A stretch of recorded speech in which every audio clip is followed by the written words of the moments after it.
Ambassador Lee Hana stepped into the massive chamber aboard the orbital diplomatic station. The air felt heavy and cold.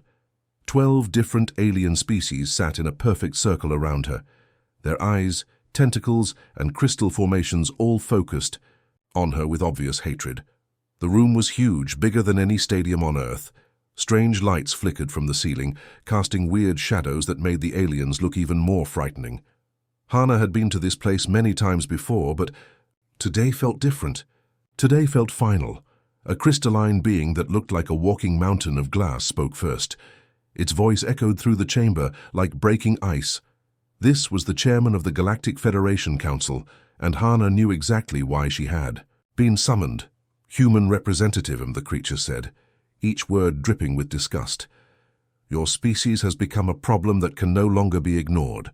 Hana stood perfectly still. She had trained for this moment her entire career. Behind her calm face, her heart was pounding like a drum. She knew that billions of human lives hung on every word spoken in this room. The alien continued. You humans, spread across our galaxy like a disease. You take planets that do not belong to you. You build weapons when we told you not to. You refuse to follow our laws. Around the circle, other aliens nodded their agreement. A creature that looked like a giant octopus with metal arms waved them angrily. Another being made of pure energy flickered brighter, showing its anger. They had all agreed on this decision long before Hana arrived. We have been patient with your kind, said another voice, this one sounding like grinding stone. We welcomed you to our galaxy. We offered you peace, but you choose war instead. Hana finally spoke, keeping her voice steady and strong. Humanity has never started a war with any of your species. We have defended ourselves when attacked. We have expanded, only to empty worlds that no one claimed. The crystalline chairman laughed, a sound like shattering glass. Empty worlds? Those planets were marked for our future colonies. You steal what belongs to us. And your weapons, hissed a snake-like creature with 6 heads. You build ships of war when we commanded you to stop. You train soldiers when you should train farmers. Hana felt anger rising in her chest, but she pushed it down. Getting emotional now would doom her entire species. We build defenses because others attack us. Every human weapon was created in response to alien aggression. The chairman raised what might have been a hand, ending the argument. Enough. We did not bring you here to debate. We brought you here to deliver our final decision. The entire chamber fell silent. Even the strange humming sounds from the alien technology stopped. Hana could hear her own heartbeat in the deadly quiet. The Galactic Federation Council has voted, the chairman announced. Humanity will retreat to your home solar system within 1 galactic standard year. You will abandon all colonies. You will destroy all military vessels. You will submit to our authority completely. Hana's blood turned cold. And if we refuse? The crystalline being's eyes glowed brighter. Then every human in this galaxy will be destroyed. Your species will become extinct. This is not a negotiation, human. This is your final warning. The weight of those words hit Hana like a physical blow. Complete surrender or total extinction. As she looked around the circle of alien faces, she saw nothing but cold determination. They had already decided humanity's fate. President Park Min-ho stared at the encrypted message on his secure tablet. His hands were shaking as he read Ambassador Hana's report for the 3rd time. The words hadn't changed. Complete surrender or total extinction. Those were humanity's only choices, according to the Galactic Federation. The emergency meeting room. Deep beneath Seoul was packed with world leaders, military commanders, and scientists. Everyone looked scared. Some were already talking about surrender, their voices filled with panic. We can't fight 12 advanced alien civilizations, said the European Union representative, her face pale with fear. They have technology we can barely understand. Their ships are the size of cities. President Park stood up slowly. He was 72 years old and had led Earth through many crises, but nothing like this. Before we make any decisions, I want everyone to hear something. Dr. Kim Sora, please stand up. A young woman in a white lab coat rose from her seat near the back of the room. She looked nervous but determined. Most people in the room had never heard her name before, but she was about to change everything. Dr. Kim has been working on something called Project Lazarus for the past 15 years, Park announced. Tell them what you've discovered, Doctor. Sora walked to the front of the room, her tablet glowing with classified files. Ladies and gentlemen, humanity is not as helpless as the aliens believe. We've been preparing for this possibility since we first met other species in the galaxy. She pressed a button, and holographic images filled the room. The displays showed human brains connected to computer systems, pilots merging with their spacecraft, and weapons that seemed to think for themselves. The aliens have better technology than us, Sora continued, her voice growing stronger. But they have one major weakness. They think like machines. They're predictable. Humans are not. General Choi Daiho, the head of Earth's military forces, stepped forward. He was a tough old soldier who had fought in 3 different wars. Doctor, Kim's team has developed something incredible. We can link human consciousness directly to our ships and weapons. Our pilots don't just control their fighters anymore. They become them. The room erupted in confused voices. People were asking questions all at once, trying to understand what they were hearing. "How is that possible?" shouted someone from the back. Sora smiled for the first time since entering the room. Humans have something no other species in the galaxy possesses. We can adapt faster than any computer can calculate. We can make decisions based on intuition, emotion, and creativity. When we merge our minds with our technology, we become something completely new. She showed them videos of test flights. Human pilots were performing maneuvers that should have been impossible. Their ships moved like living creatures, dodging and weaving through obstacles that would destroy normal vessels. The aliens expect us to fight like they do, General Choi explained. With rigid formations and predictable tactics, they've never faced an enemy that can change strategies in real time, that can turn every disadvantage into an advantage. President Park looked around the room. The fear was still there, but now he saw something else. Hope. "We have 1 year to prepare," he said firmly. "We're going to use every second of it. Send evacuation orders to all outer colonies. Move civilians to the core worlds.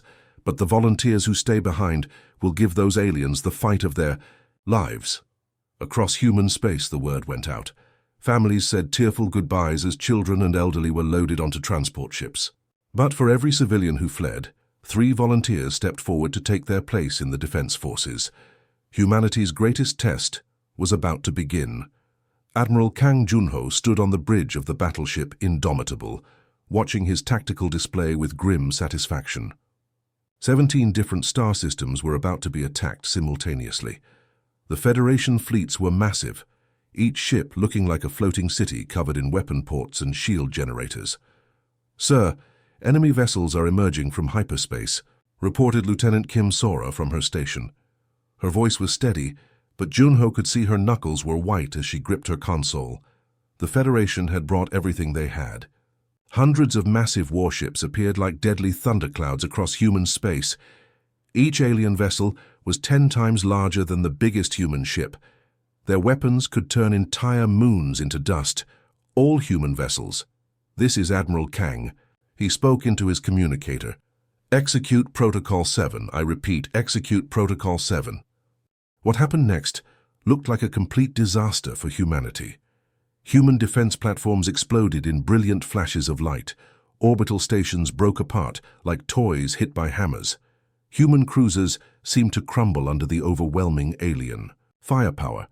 The Federation commanders watched with satisfaction as their victory appeared total and swift. Commander Vextal of the Altarian Empire smiled with his 4 mouths as he saw human ships spinning helplessly through space, trailing debris and escape pods. "Pathetic," he muttered to his bridge crew. "These humans talk so bravely, but they break like glass under real pressure." But something strange was happening that the aliens didn't notice. The human escape pods weren't heading for safety. Instead, they were floating in specific patterns, creating a hidden network throughout the battle zone. Captain Nam Yuri was piloting her fighter through the chaos around New Busan Colony. Her small ship was being chased by 3 massive Federation destroyers. To anyone watching, she looked doomed. The alien ships were firing enough energy to melt a mountain. "Phoenix Squadron, this is Captain Nam," she said into her radio, her voice calm despite the deadly situation. Time to show these aliens what humans really are. She pressed a hidden button on her control panel. Suddenly, her fighters' systems came alive in ways the Federation had never seen before. Bio-neural networks activated throughout her ship. Her consciousness began to merge with the fighters' computer systems. The change was incredible. Nam's ship, which had been running away like a scared animal, suddenly moved like a hunting predator. It twisted and spun through the alien weapons fire with impossible grace. The Federation destroyers couldn't understand how a tiny human fighter was dodging their advanced targeting systems. "Impossible," Commander Vextal said, watching the tactical display with growing confusion. "No pilot can react that quickly. Their ship is moving faster than our computers can track." But Nam wasn't just a pilot anymore. She had become the ship itself. Her human intuition was now connected to quantum processors. She could feel the alien weapons charging before they fired. She could sense their targeting patterns and move away before they even aimed. All across the battlefield, other human ships were undergoing the same transformation. What had looked like a crushing defeat was about to become something very different. Lieutenant Park J, commanding a damaged human cruiser, felt his consciousness expand as the bio-neural link activated. Suddenly, he wasn't just sitting in a command chair, he was the ship. He could feel every hull plate, every weapon system, every engine as if they were parts of his own body. The Federation was about to learn that humanity had been holding back their true strength. The real battle was just beginning.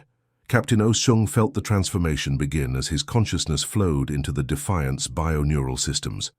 The sensation was like diving into warm water, except the water was made of electricity and starlight. His human mind merged with the ship's quantum processors, and suddenly he could think at the speed of light. The Federation destroyer that had been hunting him fired another volley of plasma cannons, but now Seung could see the energy build up. 3 seconds before the weapons discharged, he twisted his ship through a series of impossible turns, the hull groaning under forces that should have torn it apart. "What kind of sorcery is this?" Commander Vextal screamed from his bridge as he watched the small human cruiser dance between his weapons, like a leaf in the wind. His targeting computers kept losing lock, displaying error messages he had never seen before. But Seung wasn't using sorcery. He was using something far more powerful than any alien technology. Human creativity merged with advanced systems created something that had never existed in the galaxy before. His ship moved with the fluid grace of a dancer and the deadly precision of a surgeon. The Defiant spun around the Federation destroyer's bulk, firing precise shots at weak points that Seung could somehow sense. Each human weapon hit exactly where it would do the most damage. Within minutes, the massive alien ship was drifting helplessly, its engines dead and weapons offline. Across the battlefield, similar scenes were playing out. Human pilots who had seemed doomed were now turning the tables on their attackers. Ships that had appeared destroyed were suddenly springing back to life, their bio-neural systems repairing damage faster than the aliens could inflict it. On the planet's surface, Major Song Minji was showing the Federation ground forces a different kind of human strength. Her resistance fighters had turned the city of New Seoul into a deadly maze. Every building, every street corner, every piece of rubble had become a weapon. The alien infantry advanced through the streets with confidence. They had energy shields, powered armor, and weapons that could punch through tank armor. What could primitive humans do against such advanced technology? They were about to find out. Minji's team had spent months preparing for this invasion. They knew every sewer tunnel, every abandoned building, every hidden passage in the city. When the aliens entered what looked like an empty street, human fighters emerged from manholes, rooftops, and hidden bunkers. The Federation soldiers found themselves under attack from directions they hadn't even considered. Humans were using the city's own infrastructure against them.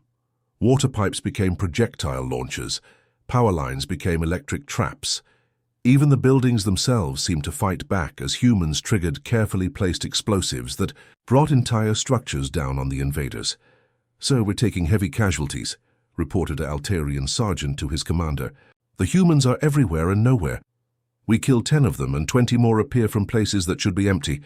Major Minji watched from her command post as another Federation squad walked into her trap. She pressed a button and the street beneath their feet collapsed, dropping the aliens into a pit filled with sharp metal spikes. It wasn't high-tech, but it was deadly effective. The Federation had brought superior technology, but humans had brought something they couldn't understand or counter: adaptability, creativity, the willingness to turn anything into a weapon and never give up. In space and on the ground, humanity was proving that raw technological power meant nothing when facing opponents who could think faster, adapt quicker, and fight dirtier than any computer could calculate. The galaxy's older civilizations were learning a hard lesson. Humans didn't fight fair, and that was exactly what made them so dangerous. 3 Federation fleets had gone completely silent in the past day. In the crystal spires of the Galactic Council chambers, emergency meetings were happening around the clock. The alien leaders who had been so confident just days ago now looked worried and confused. "How is this possible?" demanded Chairman Zexthul, his crystalline form flickering with anxiety. "Our forces outnumber the humans 50 to 1. Our ships are technologically superior in every way." But the reports kept coming in, each one more disturbing than the last. Human forces weren't just surviving the Federation's overwhelming assault, they were winning. Lieutenant Colonel Bay Hyan stood in the command center of Kepler Station, watching the tactical display with amazement. His defense fleet of 12 small human cruisers was facing down 30 Federation heavy battleships. By every rule of space warfare, his forces should have been destroyed in minutes. Instead, he was watching Federation ships explode one after another. "Sir, the enemy flagship is trying to retreat," reported Sergeant Han Ji-woo from her communications station. "They're broadcasting surrender requests on all frequencies." Hyan almost couldn't believe what he was hearing. The Federation forces that had attacked with such arrogance were now begging for mercy. His pilots, their consciousness merged with their ships through the bio-neural links, moved through space like a pack of hunting wolves. Each human fighter pilot could think and react faster than any alien computer system. They anticipated enemy moves before the aliens even made them. When Federation ships tried to target them, the humans were already somewhere else, striking at weak points with surgical precision. "Target their engine systems," Hyan ordered through the neural link. "Disable them, don't destroy them. We want prisoners." The transformation was incredible to watch. Human ships that had seemed tiny and fragile compared to the massive alien vessels were now darting around them like angry hornets. The Federation's advanced shields and armor meant nothing when humans could find the exact weak spots to exploit. Captain Lee Sujin commanded a squadron of fighters that was systematically dismantling a Federation dreadnought. The alien ship was the size of a small city, covered in weapons and protected by energy shields that could stop nuclear missiles. But it couldn't stop human creativity. Her pilots worked together like a single organism, their minds connected through quantum entanglement. When one pilot discovered a weakness in the alien shields, all 12 fighters knew about it instantly. They struck in perfect coordination, their weapons hitting the same spot within milliseconds of each other. The dreadnought's shields collapsed and its weapons went offline. The massive ship drifted helplessly as human fighters swarmed around, it like predators circling wounded prey. "This is impossible," muttered the Federation commander as he watched his invincible warship fall to creatures he had considered primitive. "No species fights like this. No one coordinates without central command." But humans didn't need central command. Each pilot was making decisions based on intuition, creativity, and split-second adaptation. The Federation's rigid tactical doctrines, perfected over thousands of years, were useless against opponents who wrote new rules of warfare. Every minute, news of human victories spread across the galaxy like wildfire. Species that had never questioned Federation dominance began to whisper among themselves. The humans weren't just defending themselves anymore. They were pushing deeper into Federation space, capturing ships and stations with growing confidence. 4. The first time in galactic history, the Federation was retreating from an enemy they had considered inferior. The tide of war had turned completely, and everyone in the galaxy was starting to realize that humanity was something entirely new and terrifyingly powerful. Dr. Kim Sora stood in the massive command center beneath Seoul, surrounded by holographic, displays showing 12 different star systems. Her hands moved across control panels that glowed with soft blue light. After months of desperate defense, humanity was finally ready to strike back. Operation Phoenix is now active, she announced to the room full of military commanders and scientists. All strike forces are in position. This wasn't going to be another defensive battle. Humanity was about to do something that had never happened in galactic history. They were going to attack the Federation's homeworld simultaneously, striking at the heart of alien power, across the entire galaxy. Admiral Kang Junho felt the neural link connect him to every human ship in the fleet. His consciousness expanded, until he could sense thousands of vessels spread across vast distances of space. Each ship was crewed by volunteers who had merged their minds with their vessels, creating a fighting force unlike anything the galaxy had ever seen. All ships, this is Admiral Kang, his voice carried across quantum communication channels, to fleets positioned near 12 different alien homeworlds. Today, we show the galaxy that humanity will not be bullied. Today, we show them what happens when you threaten our families. The first target was the crystalline world of the Zerion Collective, the same species whose chairman had delivered humanity's death sentence just months ago. Captain Park Jin-young commanded the strike force approaching, their perfect crystal cities that had stood untouched for millions of years. Remember, we're not here to destroy civilians, Jin-young told his pilots through the neural link. We target military installations and government centers only. We're not like them. But the Zerion defenders were in panic. Their perfect crystal formations, which had never known the touch of warfare, began cracking under the stress of their population's terror. Human ships appeared in their most sacred space, like deadly shadows, moving with impossible grace through their defensive networks. Commander Yoon Taik was aboard the research vessel Prometheus, monitoring the most terrifying weapon humanity had ever developed. The stellar manipulation system could destabilize stars themselves, turning entire solar systems into weapons of mass destruction. "Sir, we have targeting locks on all primary stars in Federation space," Taik reported, his voice steady despite the weight of ultimate power in his hands. "The stellar destabilization devices are ready for deployment." This was humanity's final card to play. They had learned to weaponize the very stars that gave life to alien worlds. With the press of a button, they could make suns go nova, destroying everything in their systems. It was a power that terrified even the humans who controlled it. The Federation homeworlds watched in horror as human fleets appeared in their skies. These were civilizations that had ruled the galaxy for thousands of years, species that had never known defeat or even serious challenge. Now they faced extinction at the hands of beings they had dismissed as primitive. "Attention all Federation forces," Admiral Kang's voice echoed across every communication channel in Federation space. "This is Admiral Kang Junho of the Human Defense Force. You have 30 minutes to surrender unconditionally." He paused, letting his words sink in across dozens of worlds. "Refuse, and we will demonstrate what happens when you threaten humanity. We have the power to make your stars burn out. We have the ability to turn your homeworlds into dust. This is not a bluff. This is your only warning." Across the galaxy, alien leaders who had ruled for millennia suddenly found themselves facing a choice they never thought possible: complete surrender to a species they had tried to destroy, or watch their civilizations burn in the fire of dying stars. The news spread across the galaxy faster than light itself. Humanity could make stars explode. Species that had never even heard of Earth were suddenly packing their belongings and fleeing their homeworlds in pure terror. On the waterworld of Aquatica Prime, the fish-like nautiloids received the broadcast while swimming in their crystal cities beneath the ocean. Within hours, massive transport ships were rising from the depths, carrying entire families toward the edge of the galaxy. They had never fought humans, never even met them, but the fear was overwhelming.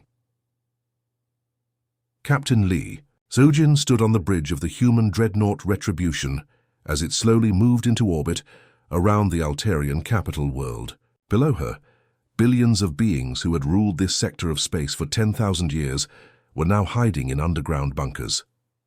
"Captain, we're receiving over 300 communication requests per minute," reported Communications Officer Park J., his console flashing with incoming messages. Species from across the galaxy are requesting meetings, offering tribute, begging for protection. Sujin looked down at the planet beneath her ship. The Altarians had built magnificent floating cities that danced through their purple skies like jewels. Now those same cities were empty, their populations cowering in fear of human vengeance. "Put the Altarian Chancellor on screen," she ordered. The holographic display showed a tall, elegant being with 4 arms and skin that changed colors based on emotion. Right now, that skin was displaying the deep black patterns that meant absolute terror in Altarian culture. "Please," the Chancellor begged, his voice shaking. "We surrender completely. We offer our entire fleet, our technology, our worlds. Just please don't destroy our star." This scene was happening across dozens of worlds. The crystalline Xerian collective, who had started this war with such arrogance, were now offering to become humanity's servants. Their perfect crystal cities were cracking as their populations' panic created vibrations that damaged their delicate structures. Even more disturbing for the galaxy was what happened to species that had remained neutral. The Peaceful Traders Alliance, a group of merchant species that had never participated in any war, sent desperate messages to Earth, offering to pay tribute they couldn't afford. "We have never threatened humanity," their representative pleaded in a broadcast to Earth. "We ask only for mercy. We will give you anything you want."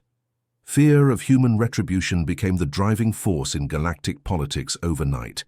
Ancient alliances that had lasted for centuries crumbled as species turned on each other, hoping to prove their loyalty to humanity.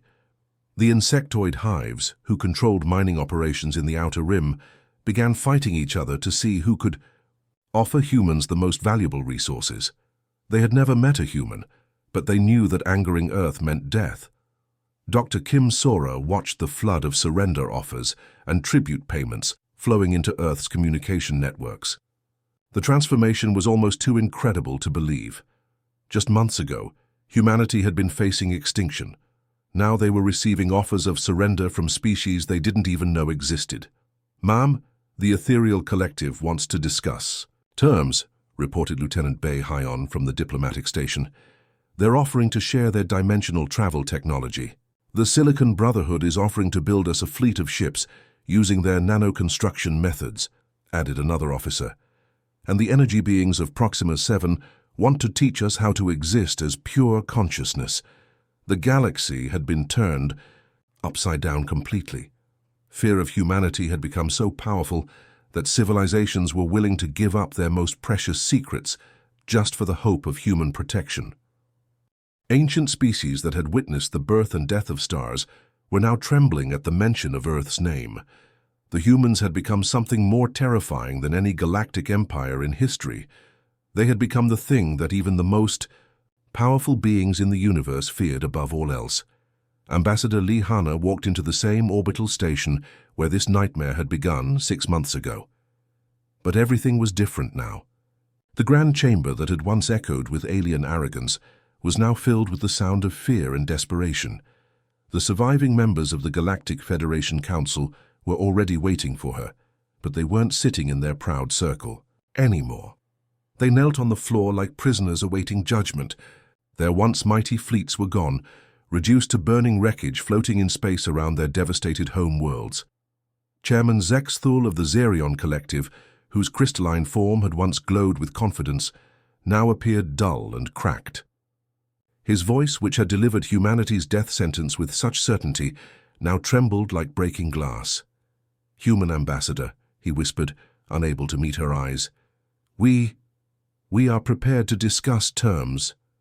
Hana looked around the chamber, at the broken alien leaders. These beings had ruled the galaxy for thousands of years. They had crushed dozens of younger species without mercy. Now they cowered before a human woman who represented a species they had tried to exterminate.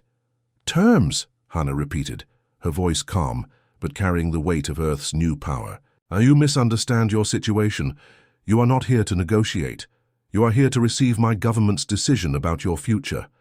The octopus-like tentacular syndicate representative writhed nervously, his metal appendages scraping against the floor. "And please, we acknowledge human superiority. We were wrong to threaten your species."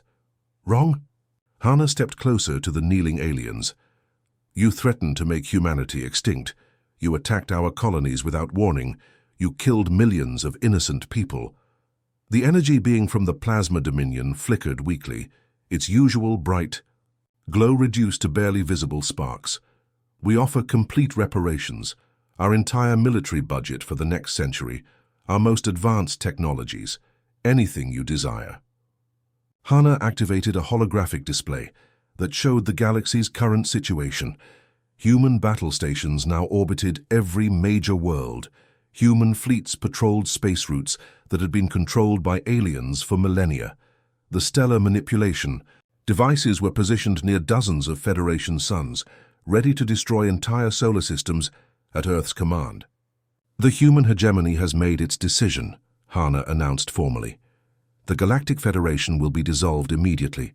All military forces will be dismantled and handed over to human command. War reparations totaling 50% of your combined gross planetary products will be paid over the next 20 years. The aliens trembled as they heard their fate. Some began to weep, though their tears looked nothing like human tears.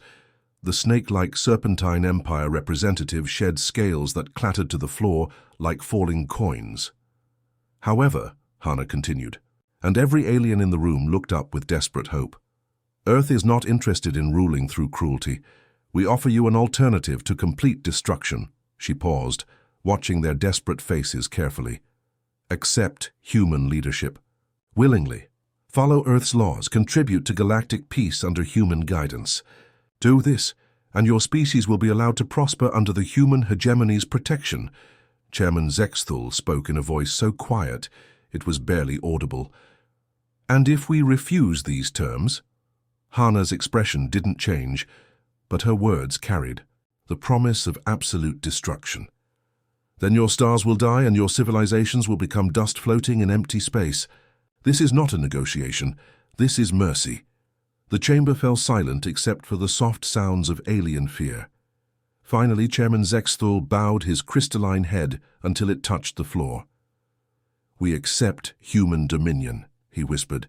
The galaxy belongs to Earth now. One by one, the other alien leaders followed his example, formally surrendering their ancient civilizations to humanity's rule.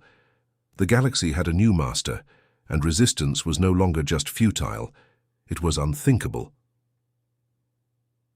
5 years had passed since the galaxy's surrender, and Governor Lee Hana stood in the grand hall of the human hegemony's capital station, watching a scene that would have been impossible to imagine just a few years ago.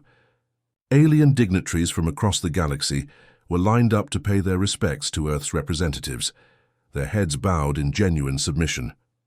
The station itself was a marvel of combined human and alien technology. Human engineers had taken the best innovations from dozens of species and improved them with uniquely human creativity. The result was a structure that looked like a crystal palace floating among the stars, beautiful and deadly at the same time. Governor Hana, said Ambassador Velthar of the former Altarian Empire, his forearms folded in the gesture of deep respect, his people reserved for their gods. The crime rates in our sector have dropped by 80% since human administration began. Our people feel safer than they have in centuries. It was true. The galaxy had become more peaceful under human rule than it had ever been under the Federation. Humans had brought something the older alien civilizations lacked, the ability to understand different species and adapt their governing methods accordingly.